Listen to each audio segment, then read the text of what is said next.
ప్రతి నియోజకవర్గంలో ఒక 100 పడకల ఆసుపత్రిని నిర్మిస్తామని చెప్పాం. దాంట్లో చాలా స్పష్టంగా చెప్పాను, ఇది పీపీపీ మోడ్ లో ఉంటుందనే విషయాన్ని కూడా చెప్పాను. మల్టీ స్పెషాలిటీ హాస్పిటల్ నిర్మిస్తామని.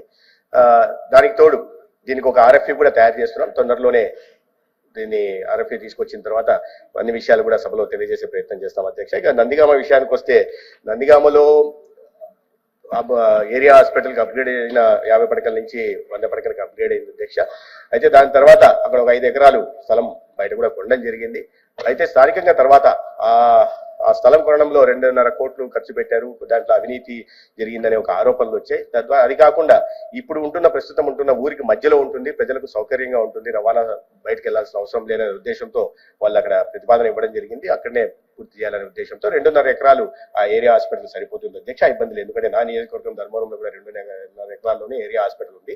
అయినప్పుడు కూడా గౌరవ సభ్యుల సూచనలు దీంట్లో పెట్టుకుంటాం. మెడికల్ కళాశాల అనేది ఇవాళ నందిగామకి సాధ్యం కాదు అధ్యక్ష, ఎందుకంటే మెడికల్ కళాశాలలు ఇప్పుడే మన రాష్ట్రంలో మనం ఇబ్బందులు చూస్తున్నాం. ఎందుకంటే మౌలిక సదుపాయాల కల్పన ఒకటైతే, తర్వాత రికరింగ్ ఎక్స్పెండిచర్ ఒకటైతే, ప్రధానంగా ఫ్యాకల్టీ సమస్య చాలా పెద్ద సమస్య అవుతుంది అధ్యక్ష.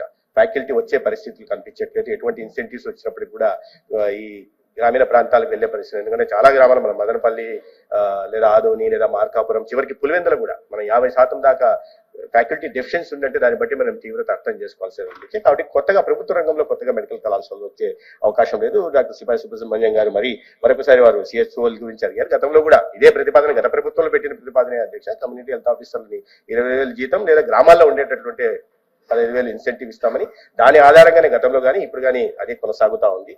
తర్వాత డ్రగ్స్ విషయం చెప్పారు. డ్రగ్స్ విషయం కాస్త మొదట్లో ఇబ్బందులు ఉన్న మాట వాస్తవం. డ్రగ్స్ సప్లయర్ కి 1000 కోట్ల దాకా అప్పులు ఉన్న నేపథ్యంలో కాస్త డ్రగ్స్ సప్లై ఆగింది. అయితే తర్వాత వాటిని చెల్లింపులు చేస్తా వచ్చాం, 700 కోట్ల పైగా చెల్లించాం. ఇప్పుడు ఎటువంటి అంతరాయం లేకుండా డ్రగ్స్ సప్లై పై నుంచి కింద దాకా చైన్ నడుస్తా ఉంది అధ్యక్ష. ధన్యవాదాలు.